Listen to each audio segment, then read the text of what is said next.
বিশিষ্ট জনেদের উপস্থিতিতে রায়দিঘি দিঘিরপাড় বকুলতলার ডিএন নিউজ বাংলা অফিস অডিটোরিয়ামে অনুষ্ঠিত হলো সাংবাদিক কর্মশালা।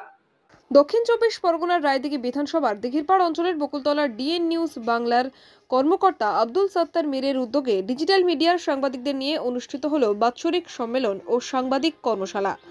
এই কর্মশালায় উপস্থিত ছিলেন দক্ষিণ চব্বিশ পরগনার জেলা পরিষদের অন্যতম সদস্য উদয় হালদার। এছাড়া উপস্থিত ছিলেন দিঘিরপাড় বকুলতলা গ্রাম পঞ্চায়েতের উপপ্রধান বিশিষ্ট সাংবাদিক সানোয়ার হোসেন। এদিনের এই কর্মসূচিতে জেলার বিভিন্ন প্রান্তের সংবাদকর্মীরা অংশগ্রহণ করে। এই কর্মশালা পরিচালনা করেন সাংবাদিক সানোয়ার হোসেন। এ প্রসঙ্গে ডিএন নিউজ বাংলার কর্ণধার আব্দুল সত্তার মীর তিনি জানান, ডিজিটাল মিডিয়ার কর্মীরা কোনোরূপ বাধার সম্মুখীন যাতে না হয় এবং তাদের সাংবাদিকের পরিচয়পত্র প্রদান থেকে শুরু করে তাদের একাধিক পরিষেবার প্রধান বিষয় নিয়ে আলোকপাত হয় এই কর্মশালায়। সেই সাথে ডিজিটাল মিডিয়ার সংবাদকর্মীদের প্রশিক্ষণের প্রয়োজনীয়তা আছে বলে মনে করে এই উদ্যোগ গ্রহণ করা। রবিবার ডিএন নিউজ বাংলার উদ্যোগে রায়দিঘি বকুলতলার সাংবাদিক কর্মশালায় যেখানে একাধিক বিশিষ্ট সাংবাদিকরা উপস্থিত ছিলেন, সংবাদ পরিবেশন করার মুহূর্তে যে সমস্ত সমস্যাগুলি হয় সে বিষয় নিয়ে দীর্ঘক্ষণ আলোকপাত করা হয়। দেখা যায় সংবাদ মাধ্যমের সঙ্গে যুক্ত ডিজিটাল মিডিয়ার সাংবাদিকদের গুরুত্ব বাড়বে এমনই আশা করছেন তারা। খারাপটা তুলে ধরতে হয়, খারাপটা তুলে ধরা এই নয় যে ওই খারাপটা সমাজের চোখে ঘৃণিত করা, ওটা থেকে মানুষ শিক্ষা নিক। কোথাও একটা অ্যাক্সিডেন্টলি কিছু ঘটে গিয়েছে, সেই ঘটনাটা সত্য যাচাই করে যখন তুলে ধরা হয় তার মূল্য কেউ না দিলেও আপনার বিবেক দেবে। আর কেউ না দিলেও আমি একটা, যেহেতু আমি ইমাম অ্যাসোসিয়েশন থেকে এসেছি, কেউ না দিলেও নিজের বিবেকের সঙ্গে স্রষ্টা আপনাকে এর মূল্য দেবে যে আপনি একটা ন্যায্য জায়গায় প্রোটেস্ট করেছেন। কেউ সমাজ বোঝেনি।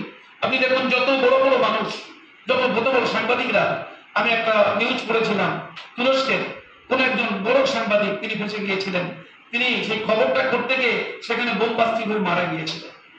পরে জানা গেল তিনি যে কাজটা করতে গিয়েছিলেন ওই কাজের জন্য তিনি কয়েকবার জেলেও গিয়েছেন। তো এই প্রোটেস্টটা, এই প্রতিবাদটা এত বড় একটা, এই প্রতিবাদ করতে গেলে, এই কাজ করতে গেলে আপনার জেলে যেতে হবে।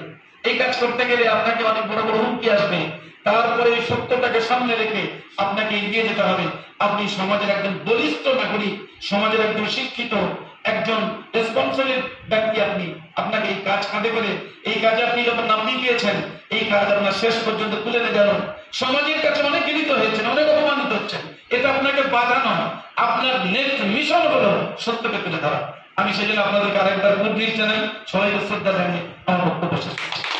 আপনারা জানেন যে বর্তমান সমাজে সংবাদ মাধ্যমের ভূমিকা শুধু আজকের বর্তমান সমাজে, স্বাধীনতার পূর্বে, ভারতবর্ষের স্বাধীনতার প্রাক্কালে, যখন বিপ্লব ভারতবর্ষ ব্রিটিশদের দ্বারা অত্যাচারিত, নিপীড়িত হয়ে যখন বিচারের বাড়ি নীরবে নিভৃতে কাঁদছিল, ঠিক তখনই সংবাদ মাধ্যমে অমৃতবাজার, আনন্দবাজার, আরো বিভিন্ন সংবাদ মাধ্যম সেদিন কিন্তু বাংলা তথা ভারতবর্ষের বুকে তারা তাদের কলম তুলে নিয়েছিল এবং সেই কলমের এক একটা অক্ষর সে বুলেটের আকার ধারণ করেছে, বন্দুকের বুলেটের আকার ধারণ করে প্রতিটা জায়গায় মানুষকে নবজাগরণে রূপান্তরিত করেছিল। Bureau report, DNA news Bangla.